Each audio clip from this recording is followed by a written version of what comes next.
Hello guys, কালকে তো মহালয়া উপলক্ষে নিশ্চয়ই গান আসবে। মহালয়ার দিন আজ ভোর রাতেই তো মহালয়া, তো অবশ্যই কালকে গান আসবে মহালয়া উপলক্ষে এবং নাচ আনারও চেষ্টা করব। তবে আজকে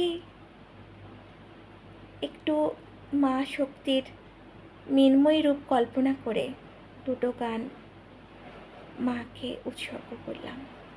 ভুল ত্রুটিতে বারবারের মতন ক্ষমা চেয়ে নিই। একটাই প্রার্থনা জীবনে, এই ভালোবাসার সঙ্গীগুলোকে এই সব কাজের মধ্যে একটু সময় দিয়ে তাকে বাঁচিয়ে রেখে আমার কাছের, অত্যন্ত কাছের সমস্ত ভালোবাসার মানুষগুলোর শুভকামনা প্রার্থনা করে এইভাবে সুরেলা ছন্দময় অতি তুচ্ছ প্রয়াস হোক, এটা অব্যাহত রাখব। আমি নিয়তিকে খুব বিশ্বাস করি। হ্যাঁ, অন্ধবিশ্বাসী নয়, কিন্তু ভাগ্য, we never know what will be happened in next moment. তাই যেটুকু সময় আছে সেইটুকু সময়, সেটুকু মুহূর্তগুলো আমি বাঙালির 12 মাসে 13 পার্বণের মতনই স্পেশালভাবে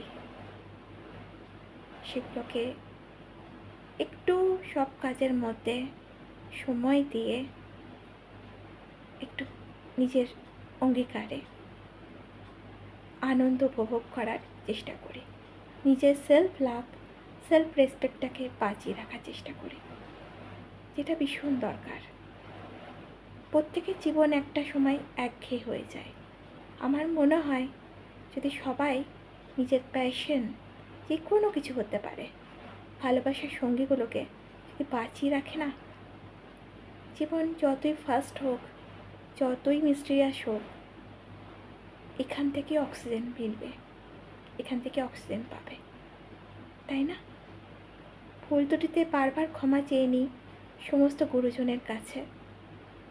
আমি অতি তুচ্ছ, অতি নগণ্য একটা শিল্পী, আমি এখনও হয়ে উঠতে পারিনি, কিন্তু নিজেকে শিল্পী বলেই, যেহেতু আমার একটা মিউজিক অ্যালবাম রিলিজ হয়েছিল নিজের কম্পোজিং, তো সেই জন্যই এটা ধৃষ্টটা করি। ভুল ত্রুটিতে বারবার ক্ষমা চেয়ে নিই হাত জোড় করে।